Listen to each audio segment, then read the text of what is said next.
As I had said earlier, if there is a big lie that has been given in the last 1 year, that it should actually be put in the Guinness Book of World Record as the biggest lie of the year, is being told that the people of this region are shareholders in this government. People of this region cannot be shareholders in this government, and the money that was allocated to their projects by the previous administration has been taken away and redirected to other projects elsewhere, as if they are children of a lesser God and they do not deserve those projects. Also, money men, we have seen issues of water, our roads that were ongoing and money had already been allocated is no longer there. Those roads are not, the continuation, the construction has halted. So we are asking, where is our money and why is it being taken elsewhere if indeed we are shareholders? And when our MPs try to talk about it and to voice our concerns, they are given a phone call and they are told do not talk about that matter. When our ministers try to address these issues within ministers from this region, when they try to address those issues from within their dockets, they are wanangolewa, wanapelekwa wizara zingine ndio waache kuongea hiyo maneno. Na ndio waogope na iwe onyo kwao na kwa wengine mambo ya Mount Kenya wasiongele. We are saying that is not our house.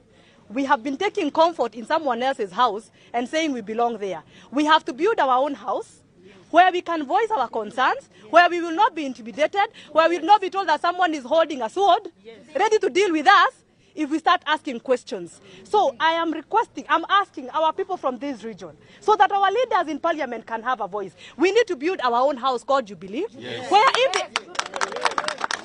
if they are chased away from the other side or they are intimidated, they will have a place to call home. Jubilee is our liberation party. That is the party that is going to liberate us from this oppression. We cannot be staying in the oppressor's house and saying hiyo ni nyumba yetu tukona shareholding. From now moving on, we have to start a new movement where we go build our party Jubilee, and then from there start raising our voices, start challenging our MPs, our ministers to talk without fearing. We are not, I've said, we are not children of a lesser God.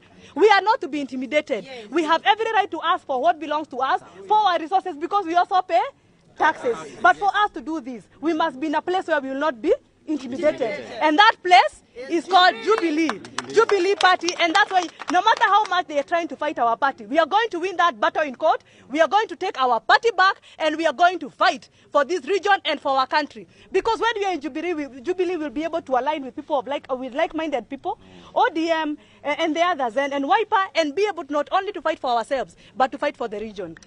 Kikuyu's leaders have always been known to fight against oppression, from the Mau Mau days to the days of second liberation. But what has happened now? We have become very timid. If our forefathers came now, they would be very shocked that we are the people who just sit down and, and get, we are just the people who just hold back and allow the government to do whatever it wants, even if it's oppressing us. We must rise to become the people we are. We are a very strong community.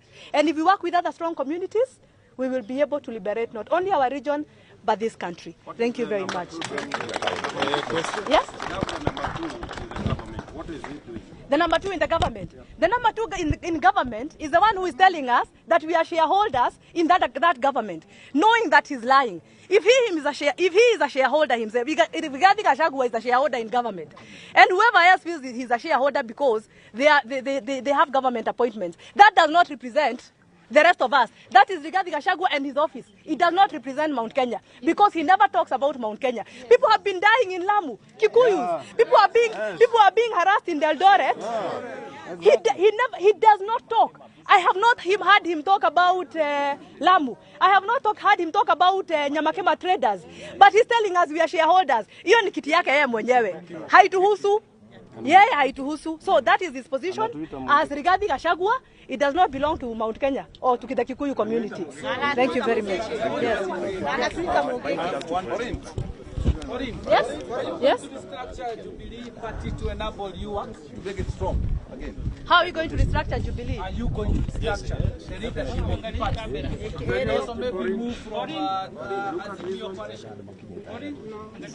No, we are in Azimio coalition to stay.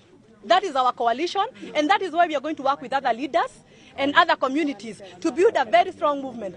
Yenye itang'oa Ruto kwa hiyo kiti. So we are staying in Azimio, we are fighting from there, and we are very united. These stories you are hearing, they are sponsored stories. To say that Azimio is divided, I don't know who is here, who is no. Azimio is together. And we are going to fight this battle together. And about restructuring of Jubilee, the most important thing right now for Jubilee is to start from the grassroots, building up. We cannot just be a party that talks from up there, but mashinani hatuna watu. So as you've been seeing our Secretary General, Kioni, moving from one county to another,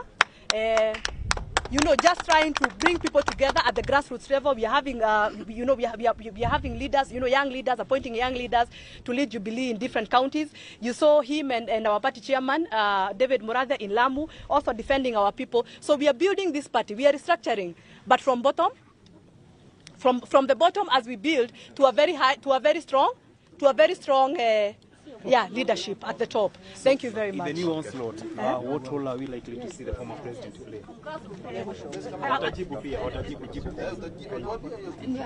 Let